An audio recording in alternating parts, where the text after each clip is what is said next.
Now, pagkatapos po nun natipon nila, nakolekta nila lahat yon. Ganito po ang prayer ni Haring David. Tingnan po niyo prayer ni Haring David. Sabi niya gano'n. First Chronicles chapter 29 verse 14. Sabi niya gano'n, everything comes from you, and we have given you only what comes from your hand. God, in spite of the fact na meron kaming Sambiaco Goju o Kumangin na nakolekta mula sa aming sa aming bayan, pero God, gusto naming malaman mo, at gano'n na rin pinaparinig niya sa buong bayan ng Israel, gusto naming malaman mo, Panginoon, na walang bagay na meron kami na hindi galing sa iyo. This clearly shows na sinasabi niya rito na, Panginoon, it is you who provided for us. At yung binigay namin sa iyo, Panginoon, mga bagay lang yan na kakatiting na na-contribute namin. Kaya kung titingnan namin pala kung gaano ka-good provider para sa amin, wow! Imagine, kakapurit lang yung pinagsama-sama namin, naging Sambiaco Goju o Kumang. Eh, yung binigay mo sa amin, kung talagang pagsasama-samahin namin, gaano kalaking binigay mo blessing sa amin. This only shows na ang Diyos, sa panahon nila David, sa kanyang panalangin ito, sinasabi niya, Panginoon, ikaw talaga ang grabe po kayo, you're so generous. Napaka-generous God mo sa amin. And malinaw din po na dito sa prayer nito na they know, they acknowledge. Okay? Sa prayer po nito ni David, they acknowledge that God, it is you who provided for this. Lord, dito namin nakita kung papaanong ikaw ay naging tapat din sa buhay namin. Ang kukunin yung mga kapatid sinasabi rito, ang salita ng Diyos. Then, so nag-pray siya ng Panginoon, nag-pray siya sa Panginoon. Sabi niya gano'n, Lord, lahat-lahat ng nasa amin, it comes from you. Kaya mga kapatid, na marapat lang, kung si Lord talaga ang provider mo, marapat lang na lahat-lahat ng bagay na nasa iyo ay talagang dapat mo ibalik sa Panginoon. Okay? Kahit na wallet mo. Ang masakit, sabi ng isa, okay, alam mo sa totoo lang, sabi ng isang pastor, sa totoo lang, ang Kristiyano ay pwedeng maging Kristiyano sa utak, sa isip, at sa puso. Pero hindi sa bulsa. Okay? Hindi sa wallet. Okay? Pero, sabi ko, totoo kaya yun? Okay? Siyempre, pagka Kristiyano ka, dapat Kristiyano ka sa isip, Kristiyano ka sa puso, at maging sa bulsa mo, di ba? Sabi ganun, hindi nangyari yun. Kasi po, nung na-water baptize kami, iniwan namin, yung katawan lang namin, ang nalubog eh. Pero yung wallet namin, nilagyan namin sa tabi, kaya hindi nalubog. Okay? Kaya hindi rin na-change, no? Gusto kong makita natin dito na sa totoo lang, we can use many kinds of reason para hindi makapagbigay. Pero ang katotohanan po, if God is really your provider, okay, you need to give what is due to God. Amen? Hindi dapat natin dapat pagdamutan ng Panginoon. Siguro minsan naniniwala tayo sa kasabihan, lalo na rito sa Japan, sabi nila gano'n, well, Jibunde kamisama, ang Diyos ko, I am my provider. Tama? Sabihin ko po sa iyo, you're not your provider, you're the worker, but God is the provider. Sinasabi mo, my company is my provider. Nagkakamali ka. Your company is your employer, but God is your provider. Hindi tayo dapat mag-trust. Sabi nga na salita ng Diyos, some may trust in horses, some may trust in chariot, but we will trust in the Lord our God.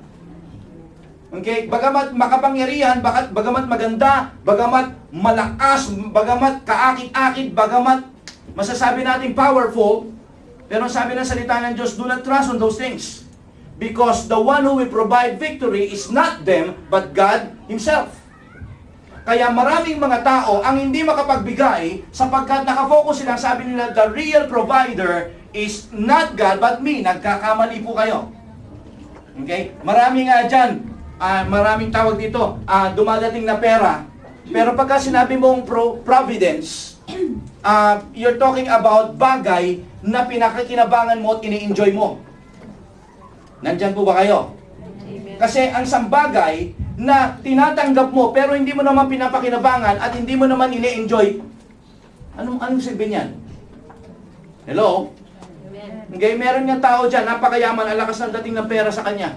Okay? Naliligo na, nagswi-swimming na sa pera, pero hindi naman siya makakain. Hindi siya makalabas. Hindi siya makapag-enjoy.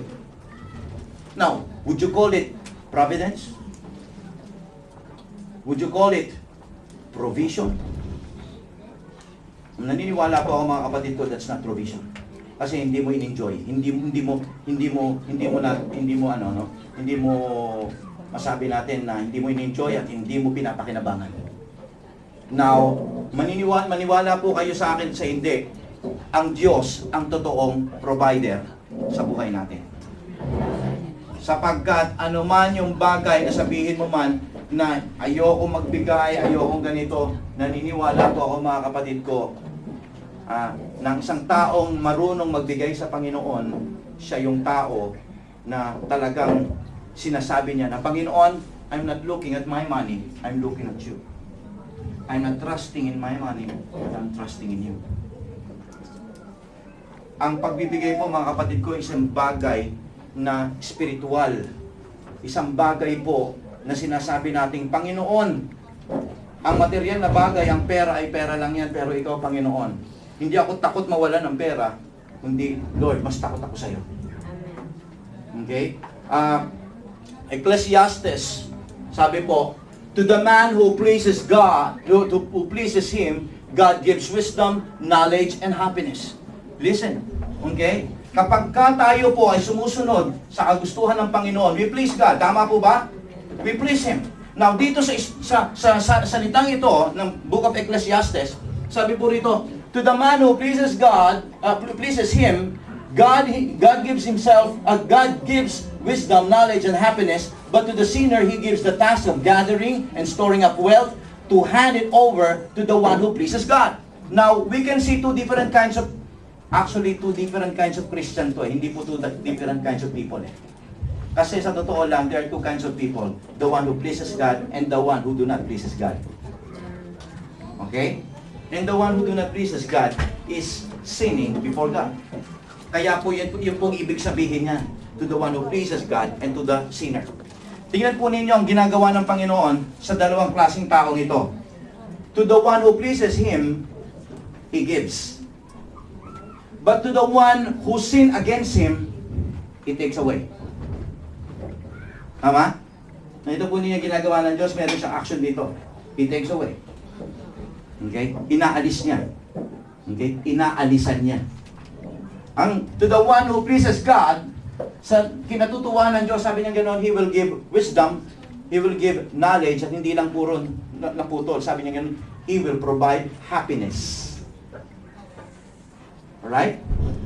Mga anak ng Diyos, nandiyan po ba kayo? Amen. Okay? He will provide happiness. Pero sabi niya gano'n, dun sa sinner, dun sa hindi nakaka-please sa mata ng Diyos, ang sabi niya gano'n, well, magpapagod at magpapagod siya, maghihirap at maghihirap siya sa buhay niyang ito.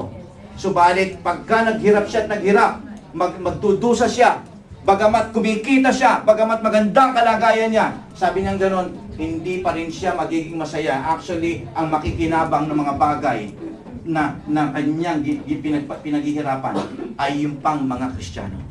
Yung pang nagpiplease sa akin. Because I'm able to take it out. Hindi naman sinasabi ng Panginoon na yung kinita niya ay ililipat dito. Hindi po ganun yun. Okay? God will just take it away from him.